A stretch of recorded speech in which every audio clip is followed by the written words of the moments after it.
It's the centerpiece of the Navy's fleet. The aircraft carrier USS Abraham Lincoln spent the last several weeks in Hawaiian waters for the RIMPAC 2000 exercises. Its crew was honing the skills needed to work in coordination with other nations in the Pacific.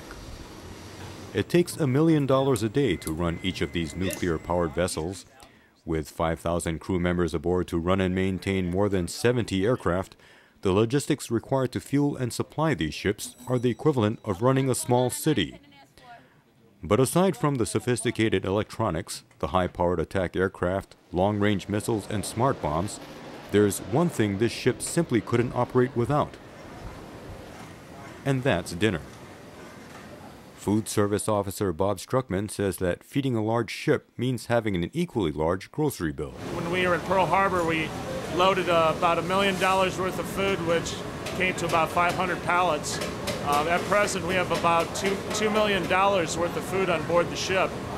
Every day, we consume about between $25,000 to $30,000 worth of food alone.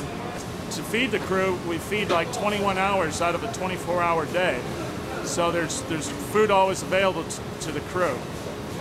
Tonight for our meal, we have chicken primavera, some lasagna. Generally when we have the prepared food items like this, we generally do a breakout for like 400 pounds, and that is just like one entree. Assistant Watch Captain Paris Johnson has been in the Navy for 20 years. He doesn't mind the hard work of feeding the crew, but now he's nearing retirement. I've enjoyed my time in service, you know. I got to see places to where, you know, I wouldn't get to see before. I've enjoyed my travel. And like I said, I'm close to retirement. I got 6 months left.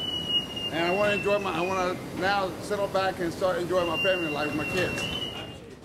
Although the ship features 7 mess halls, it still means that enlisted personnel have to wait in line for each meal. And the lines are long, extending beyond the mess deck and up into the hangar bay above. The crew learns to cope with a routine. Average wait's about an hour. Yeah. Depending on where you start. If you start way back there, average wait's an hour and a half. I'm waiting for chicken primavera and lasagna, and I'll probably be waiting in line for, another 30 minutes. I'm Adam Howell. I work with 115 Line Shack. We work on the planes up on the flight deck all night. I'm reading this book for the fact that the lines are pretty long here. We just got to wait a half hour to an hour to eat. And the book I'm reading is called Last Man Out. And so far it's been pretty good. I'm only in the 2nd chapter. So war book. I enjoy reading war books, so that's about all. And all things considered, the crew says the food isn't that bad.